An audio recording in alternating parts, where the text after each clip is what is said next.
Unacademy आपका perfect study partner है अगर आप प्रिपेयर कर रहे हैं CSIR UGC नेट के लिए। नए बैचेस जो है स्टार्ट है हर मंडे। आप कंपीट करिए यहाँ पे हजारों जो है स्टूडेंट के साथ और स्टैंड आउट कीजिए क्राउड में से। अनअकैडमी पे आपको मिलेगा plus subscription access, India best education है यहाँ पे, interactive live classes and live test and quizzes आपको मिलेगा, स्ट्रक्चर कोर्सेस और पीडीएफ यहाँ पे आपको मिलेगा। एक ही जगह पे आपको personal coach, study planner, study booster sessions, dedicated doubt clearing, preparatory study material मिलेगा, अनलिमिटेड प्रैक्टिस, स्ट्रक्चर कोर्सेस और एसओपी और इंटरव्यू प्रिपरेशन के लिए भी सारी चीजें आपको मिलेगी। अनअकैडमी के पास टॉप एजुकेटर्स है, उनका India best educators for CSIR UGC net. तो बैचेस जो हैं आप एक्सेल बैचेस जो हैं इंग्लिश और हिंदी दोनों में आप कर सकते हैं। हर मंडे को ये बैचेस स्टार्ट होते हैं, अलग अलग ड्यूरेशन के हैं, 3 महीने के लिए, 6 महीने के लिए, 12 महीने के लिए और 24 महीने के लिए लाइव क्लासेस आपको मिलेंगे यहाँ पे टॉप एजुकेटर्स के द्वारा। पेपर फर्स्ट और पेपर सेकंड के लिए पीडीएफ नोट्स भी आपको मिलेगा, टेस्ट सीरीज भी है यहाँ पे। तो आज ही अगर आप सब्सक्रिप्शन ले रहे हैं तो आपको 10% का डिस्काउंट भी वहां पे मिलेगा अगर आप जो है अप्लाई करते हैं हमारा referral code botany10। Get subscription पे जाइए, चूज कीजिए कौन सा आपको सब्सक्रिप्शन लेना है, उसके बाद रेफरल कोड अप्लाई कीजिए, 10% का डिस्काउंट उस पर आपको मिलेगा। लास्ट कुछ ही दिन बचे हैं, अगर आप फायदा उठाना चाहते हैं 10% का डिस्काउंट CSIR UGC नेट के सब्सक्रिप्शन पे, तो आज ही सब्सक्राइब कीजिए अनअकैडमी CSIR UGC नेट के कोर्सेज को और वहां पे रेफरल कोड यूज कीजिए botany10, जिससे आप इस 10% डिस्काउंट का फायदा उठा पाए। Okay, hello guys, welcome to channel masters of botany again. मैं हूं आपका दोस्त विनय कुमार सिंह। इकोलॉजी का हम जो है बनारस हिंदू यूनिवर्सिटी के क्वेश्चन सॉल्व करा रहे थे 2008 से लेके 2020 तक के जो क्वेश्चंस आए हुए हैं इकोलॉजी में उसके, और 6 पार्ट हम करा चुके हैं जहां पे हमने अभी तक 85 क्वेश्चन जो है कवर कर लिए हैं। इस पार्ट में, पार्ट नंबर 7 में हम 86 से लेके 100 तक के जो क्वेश्चन है वो आपको सॉल्व कराएंगे। तो फर्स्ट क्वेश्चन है question number 86। The interaction that benefits both the participating species is known as predation, parasitism, mutualism या commensalism। तो अभी मैंने पिछले लेक्चर के हिंद में मैंने आपको ऐसे ही क्वेश्चन के का सोल्यूशन दिया था। वहां पे यहाँ पे आप देखेंगे केवल 2 ही टाइप के इंटरेक्शन है जहाँ पे दोनों को बेनिफिट होता है जो इंटरेक्टिंग स्पीशीज है, एक तो म्यूचुअलिज्म में और एक प्रोटो कोऑपरेशन में। तो ऑप्शन में आप देखेंगे प्रोटो कोऑपरेशन तो नहीं है, यहाँ पे म्यूचुअलिज्म है, तो हम जाएंगे म्यूचुअलिज्म ऑप्शन के साथ में। ठीक है, बाकी ये सारे मैंने आपको बता दिए थे। अब आते हैं क्वेश्चन नंबर 87 पे। The main feature of biological species concept is it's emphasis on the. कह रहा है मेन जो फीचर है बायोलॉजिकल स्पीसीज कॉन्सेप्ट का वो किस पे है। Large morphological differences between different species, genetic variation with in populations, role of sexual reproduction in maintaining diversity within a species और absence of gene flow between species। तो जो biological species concept है that connects the idea of a species to the process of evolution because member of a species can interbreed। ध्यान में रखिए, जो एक ही species के मेंबर होते हैं वो आपस में इंटरब्रीड कर पाते हैं। Thus species as a whole has a common gene pool, और उनका जो जीन पूल होता है वो कॉमन होता है, a collection of gene variants. On the other hand, genes are not exchanged between different species। Biological species concept क्या कहता है कि जो डिफरेंट स्पीसीज होते हैं उनके बीच में जीन्स का एक्सचेंज नहीं होता है। Even if organism of different species combine their DNA to make offspring, the offspring will be sterile, unable to pass on their genes। Because of this restricted gene flow, each species evolves as a group of distinct from other species। तो ये जो main emphasis है biological species concept का यही है कि absence of gene flow between species, जो यहाँ पे आपको बताया गया है कि genes are not exchange between different species, और जब कभी कभी उनका कंबाइन होता है अगर डीएनए, तो जो ऑफस्प्रिंग बनता है वो स्टेराइल होते हैं। क्वेश्चन नंबर 88 पे आते हैं। Mycorrhiza an association of fungus and angiospermic root is refer to as. कह रहा है जो माइकोराइजा का आपने एसोसिएशन पढ़ा होगा जहाँ पे फंगस या जो एंजियोस्पर्मिक रूट है उनके बीच में आपको एसोसिएशन देखने को मिलता है, ये किस में आता है? अमेंसिलिज्म में, पैरासिटिज्म में, कमेंसिलिज्म में या म्यूचुअलिज्म में? तो फिर से आप इसी टेबल पे जाएंगे, आपको देखना है कि ये जो फंगस और एंजियोस्पर्मिक रूट के बीच में एसोसिएशन है, उसमें एक स्पीसीज और दूसरे स्पीसीज के बीच में इंटरेक्शन कैसा है। तो आपको ये देखने को मिलेगा कि म्यूचुअलिज्म होता है, फंगस को भी फायदा होता है वहां पे, और एंजियोस्पर्मिक जो प्लांट है उसको भी फायदा होता है। A mycorrhiza is a symbiotic association between a green plant and a fungus. The plant makes organic molecules such as sugars by photosynthesis and supplies them to the fungus, and the fungus supplies to the plant water and mineral nutrients such as phosphorus taken from the soil. तो यहाँ पे दोनों को फायदा है, इसलिए ये किस कैटेगरी में आएगा, म्यूचुअलिज्म के अंदर ये आता है। क्वेश्चन नंबर 89 पे आते हैं, BOD value of sugar factory और distillery effluent is as high as. आपसे पूछा है कि जो बीओडी वैल्यू होता है शुगर फैक्ट्री का, या जिसको आप डीई बोलते हैं डिस्टिलरी इफ्लुएंट, वो कितना हाई होता है, 50,000 पीपीएम, 10,000 पीपीएम, 1,000 पीपीएम या 100 पीपीएम। तो पहले तो आप देखेंगे डिस्टिलरी इफ्लुएंट का डेफिनेशन क्या है। After fermentation alcohol is separated by distillation and the residual liquid is discharged as distillery spent wash और effluent। तो यही है जो डिस्टिलरी effluent की बात हो रही है, यही है कि फर्मेंटेशन के बाद अल्कोहल सेपरेट कर लिया जाता है डिस्टिलेशन से, और जो रेजिडुअल लिक्विड बचता है उसको हम डिस्टिलरी effluent बोलते हैं। This effluent is dark brown in color, of low pH and contains all the ingredients found in molasses except fermented sugar। ठीक, BOD is the biological oxygen demand that is created when there is an excessive quantity of organic matter in the water body and its decomposition is initiated by the decomposing bacteria। तो BOD का definition यही है कि जो water होता है, कोई भी वाटर है, वहां पे एक्सेसिव क्वांटिटी में ऑर्गेनिक मैटर रहेगा, तो उसको डिकम्पोज करने के लिए जो ऑक्सीजन की जरूरत पड़ेगी उसको हम बायोलॉजिकल ऑक्सीजन डिमांड बोलेंगे, और वो बैक्टीरिया के थ्रू प्रोसेस होता है। More the amount of organic waste the higher will be the BOD and so more will be the pollution in the water body. तो अगर किसी पानी में ऑर्गेनिक वेस्ट ज्यादा है तो उसका बायोलॉजिकल ऑक्सीजन डिमांड ज्यादा होगा, और आप इससे ये भी इंडिकेट करता है कि वो जो वाटर बॉडी है वो पोल्यूटेड है। तो अगर ये वैल्यूज आप देखेंगे, जो शुगर फैक्ट्री या डिस्टिल्ड एफ्लुएंट है, इसका बीओडी लगभग 50,000 पीपीएम के करीब होता है। क्वेश्चन नंबर 90 पे आते हैं, पूछा है आपसे, the oxidising agent used in COD test is potassium dichromate, potassium iodide, magnesium carbonate और पोटेशियम क्लोरेट।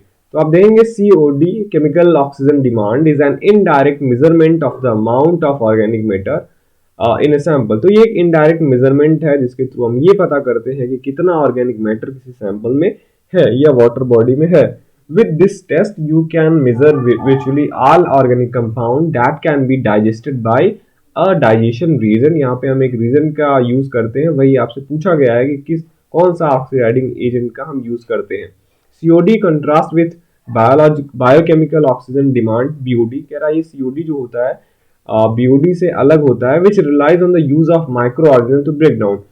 BOD में हमने क्या देखा, वहाँ पे माइक्रो ऑर्गेनिज्म का यूज होता है, ऑर्गेनिक मटेरियल जो भी होता है वहां पे पोल्यूटेड वाटर में उसके ब्रेकडाउन के लिए by aerobic respiration over the course of a set of incubation period.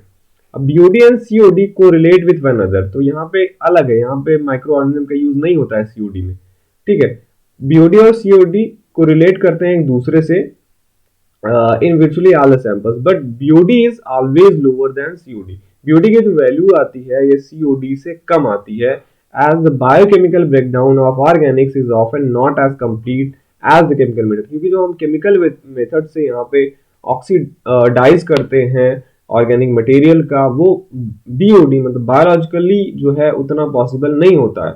ठीक है, तो COD जो होता है हमेशा ज्यादा आता है BOD से। COD is often measured using a strong oxidant, और COD को मेजर करने के लिए हम स्ट्रॉन्ग ऑक्सीडेंट का यूज करते हैं। उसमें से आपका पोटेशियम डाइक्रोमेट है, पोटेशियम आयोडेट है, पोटेशियम परमैंगनेट है अंदर एसिडिक कंडीशन। तो यहाँ पे आप देखेंगे पोटेशियम डाइक्रोमेट जो है आपका ये ऑप्शन में है, यहाँ पे सेकेंड आयोडाइड है पर यहाँ पे आयोडेट का यूज है, तो हम जाएंगे पोटेशियम डाइक्रोमेट के साथ में। क्वेश्चन नंबर 91 पे आते हैं, high BOD of water body indicates. अगर किसी वाटर बॉडी में हाई बीओडी आपका आता है तो वो क्या इंडिकेट करता है, high organic pollution, high inorganic pollution, low organic pollution या लो इनऑर्गेनिक पोल्यूशन। तो बीओडी जैसे मैंने आपको बताया कि वाटर बॉडी में अगर बीओडी ज़्यादा आता है इसका मतलब है कि वहाँ पे ऑर्गेनिक पोल्यूशन ज़्यादा है। 92 पे आते हैं, species facing an extremely high risk of extinction in the immediate future is called. कोई स्पीसीज कह रहा है अगर फेस कर रहा है extremely high risk of extinction immediate future में, तो वो किस कैटेगरी में आता है? वनरेबल, रेयर, इंडेंजर्ड और लिंक स्पीसीज। तो आप देखेंगे कोई भी स्पीसीज अगर हाई रिस्क है उसके एक्सटेंशन का नियर फ्यूचर में, तो वो आपका आता है इंडेंजर्ड कैटेगरी में। और आपने ये शायद देखा होगा, नहीं देखा होगा, तो अगर आपने कभी भी कोई भी प्लांट स्पीसीज या एनिमल स्पीसीज आपने विकिपीडिया पे सर्च किया होगा, तो ऐसा ही आपको वहां पे एक दिखता है छोटा सा फिगर, वहां पे वो दिया रहता है कि डेटा डिफिशियंट है इस प्लांट या स्पीसीज के लिए, जो कोई भी एनिमल हो, या नॉट इवेल्युएटेड या लीस्ट कंसर्न है। तो यहाँ विकिपीडिया अगर आप खोलेंगे कोई भी प्लांट या एनिमल का नाम से, अगर नाम को अगर सर्च करेंगे तो वहां पे ये आपको जरूर मिलेगा, क्योंकि विकिपीडिया देता है जनरली ये आईयूसीएन के लिस्ट का कैटेगरी। तो आप देखेंगे जो आईसीएन लिस्ट कैटेगरी है ये डिफाइन करता है कि एक्सटेंशन रिस्क कितना है जो भी स्पीसीज असेस्ड हुई है उसका। यहाँ पे 9 कैटेगरीज हैं नॉट इवेल्युएटेड से लेके एक्सटेंट तक करके। आप देंगे 1 2 3 4 5 6 7 8 9, पूरा 9 कैटेगरीज हैं इस आईयूसीएन का। अगर आप देखेंगे जो थ्रेटेंड कैटेगरीज हैं, थ्रेटेंड कैटेगरीज 3 है, critically endangered, endangered and vulnerable. ठीक है, ये थ्रेटेंड कैटेगरीज में, अगर इसमें कोई भी स्पीसीज आता है इसका मतलब वो नियर फ्यूचर में एक्सटेंट की तरफ, जो यहाँ पे लास्ट है उसकी तरफ बढ़ सकता है। ठीक है, तो अगर कोई भी स्पीसीज इन तीनों में आती है तो फिर उसके लिए जो भी स्पीसीज है, प्लांट स्पीसीज या एनिमल स्पीसीज, मतलब ये है कि उसका एक्सटेंशन का खतरा बना हुआ है और वो धीरे धीरे इंडेंजर्ड से क्रिटिकली इंडेंजर्ड होगा। अगर उसको बचाया नहीं गया फिर वो एक्सटेंट इन वाइल्ड हो जाएगा और लास्टली वो एक्सटेंड हो जाएगा पूरी तरीके से। तो ठीक है, तो ये 3 कैटेगरीज जो है ये थ्रेटेंड कैटेगरीज हैं। एक्सटेंड का मतलब खत्म हो चुका है। What does each category mean? अगर आप देखेंगे डिसेंडिंग ऑर्डर में, डिसेंडिंग ऑर्डर ऑफ थ्रेट, ठीक है, तो आईयूसीएन की रेड लिस्ट कैटेगरीज क्या क्या बोलती हैं? एक्सटेंड ये सबसे मतलब हाईएस्ट आप कह लीजिए, एक्सटेंड हो चुका है, एक्सटेंड और एक्सटेंड इन वाइल्ड। ठीक है, स्पीसीज दो तरीके से एक्सटेंड हो सकती हैं, या तो कंप्लीटली एक्सटेंड होंगी, ना तो वाइल्ड में बचेगा ना तो कहीं पे कल्टीवेशन में वो बचेगा, तो उसको हम पूरी तरीके से एक्सटेंड बोलते हैं। एक्सटेंड इन वाइल्ड का हम बोलते हैं जब नेचुरली जो है वाइल्ड से वो स्पीसीज एक्सटेंड हो चुका है लेकिन वो कल्टीवेशन में हो।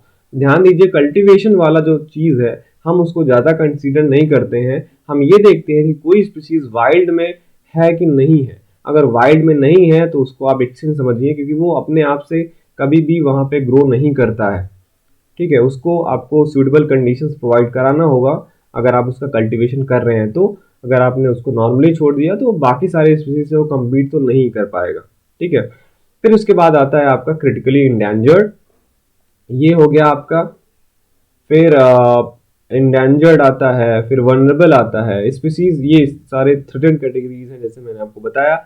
फिर नियर थ्रेटेंड हो गया, कहीं कहीं पे देता है स्पीसीज क्लोज टू थ्रेटेंड। ठीक है, अगर ये इसमें जा सकता है तो आगे थ्रेशोल्ड और that would be threatened without ongoing conservation measures. तो वही, अगर कंजर्वेशन मेजर्स नहीं डाला गया नियर थ्रेटेंड के तक, अगर कोई लीस्ट कंसर्न है तो कोई बात नहीं, लीस्ट कंसर्न मतलब species evaluated with a lower risk of extension. जो भी इस कैटेगरी में आते हैं लीस्ट कंसर्न मतलब उनका वो अच्छे नंबर में है, उनके लिए कोई भी कंजर्वेशन मेजर्स हमें लेने की जरूरत नहीं है। लेकिन अगर नियर थ्रेटेंड में कोई स्पीसीज चली गई तो बहुत पॉसिबिलिटी है अगर हम उसके लिए कंजर्वेशन मेजर्स नहीं लेते हैं तो इंडेंजर्ड कैटेगरी में वो जा सकता है। ठीक है, और कुछ स्पीसीज होते हैं जहाँ पे डेटा डिफिशिएंट होते हैं, मतलब उन स्पीसीज का अभी तक असेसमेंट नहीं किया गया है, ना तो वहाँ पे सफिशिएंट डेटा है हमारे पास। ठीक है, असेसमेंट हुआ है पर सफिशिएंट डेटा नहीं है। नॉट इवेल्युएटेड मतलब वो स्पीसीज अभी तक बिल्कुल भी, ये जो आईयूसीएन लिस्ट कैटेगरीज हैं इनके लिए आगे वाले जो हैं इनके लिए इवेल्युएशन ही उनका नहीं हुआ है।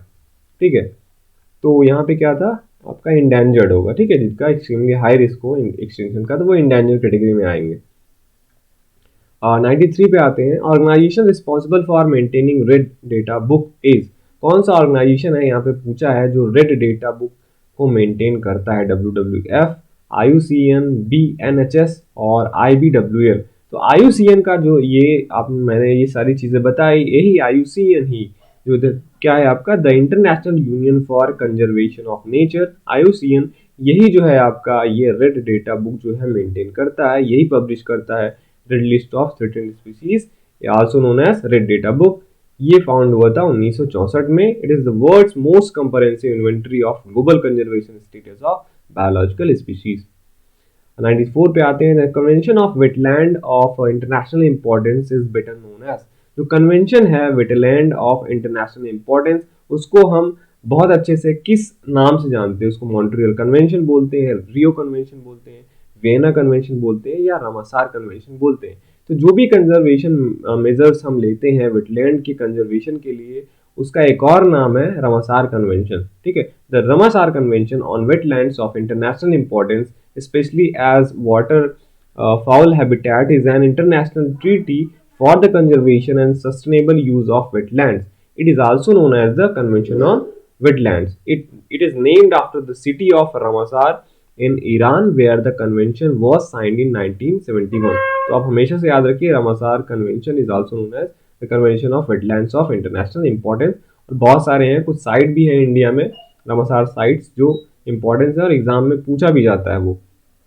Taiga forest are also known as, यहाँ पे बोला है कि टैगा फॉरेस्ट को हम और किस नाम से जानते हैं, montane coniferous forest, boreal coniferous forest, deciduous forest और रेन फॉरेस्ट।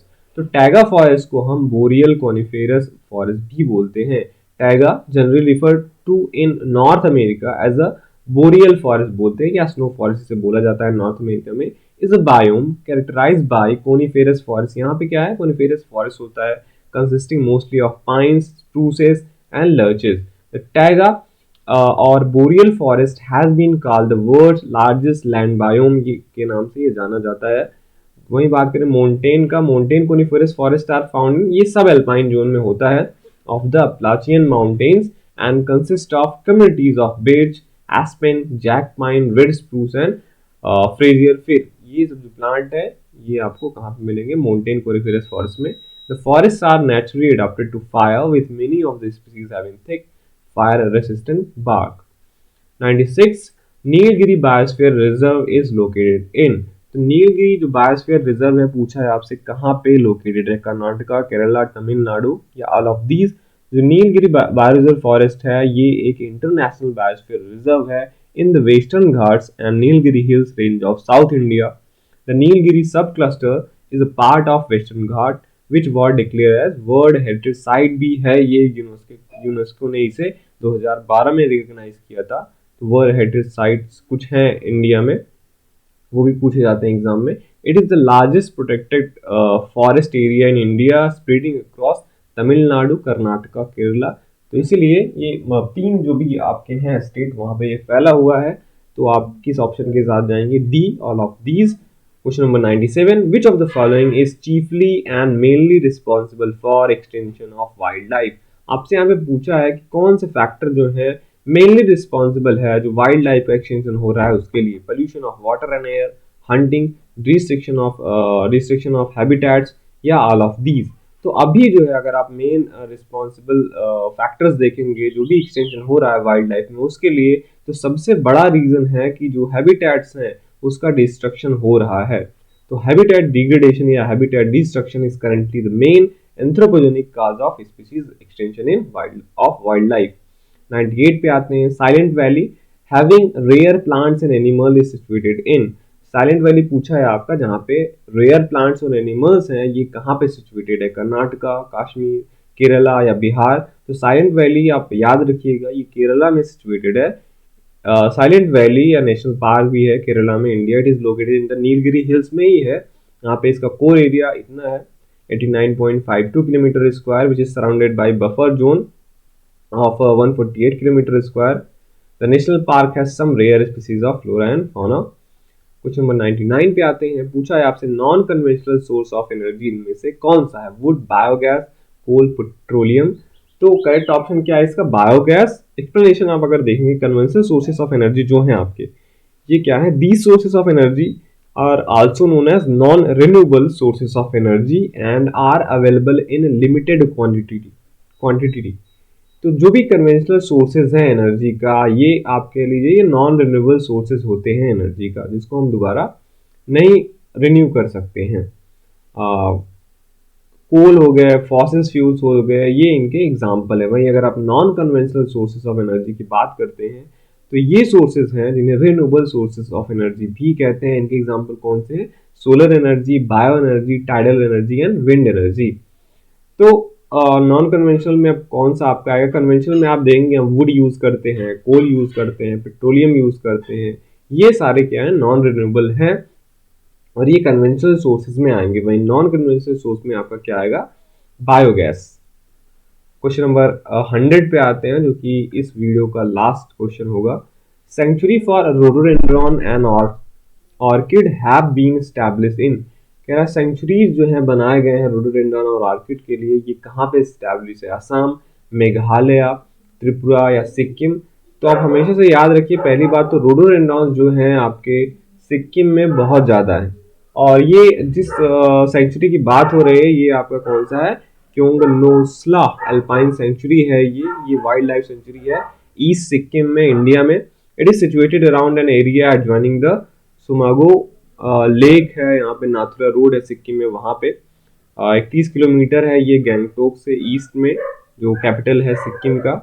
ओके, ये जो सेंचुरी है कवर करती है 31 किलोमीटर स्क्वायर का एरिया। और यहाँ पे बहुत सारे एनिमल्स और प्लांट्स हैं, इंडेंजर्ड ग्राउंड ऑर्किड्स हैं, रिंड्रॉन्स हैं, जो इंटरस्पर्स हैं, ये श्रब बनाते हैं। रोडोडेंड्रॉन्स क्या होते हैं? श्रब होते हैं। तो ये जो टॉल जूनिपर्स होते हैं वहाँ पे या सिल्वर फिश होते हैं, उनके बीच में ये फैले हुए रहते हैं। स्टेट ट्री है रोडोडेंड्रॉन निवियम, और यहाँ पे एक सिप्रीपीडियम टिबेटिकम करके है, ग्राउंड स्लीपर ऑर्किड है। ये दोनों जो प्लांट हैं ये एक्सटेंशन के वर्ज पे हैं और दोनों जो है यहाँ पे इंट्रोड्यूस किए गए हैं। ये इस सेंचुरी में प्रोटेक्टेड हैं। तो हमेशा से याद रखिएगा आप, जो सेंचुरी है रोडोडेंड्रॉन ऑर्किड के लिए वो सिक्किम में इस्टेब्लिश हुई है और उसका नाम क्या है? क्योंगनोसला अल्पाइन सेंचुरी। तो ये था आपका अभी तक 100 क्वेश्चन हो चुके हैं इकोलॉजी के। बाकी जो क्वेश्चन बचे हैं उसका भी मैं एक्सप्लेनेशन लेके आऊंगा। आप देखते रहिए मास्टर्स ऑफ बॉटनी। मिलता हूं मैं आपसे नेक्स्ट वीडियो में। Thank you for watching this video.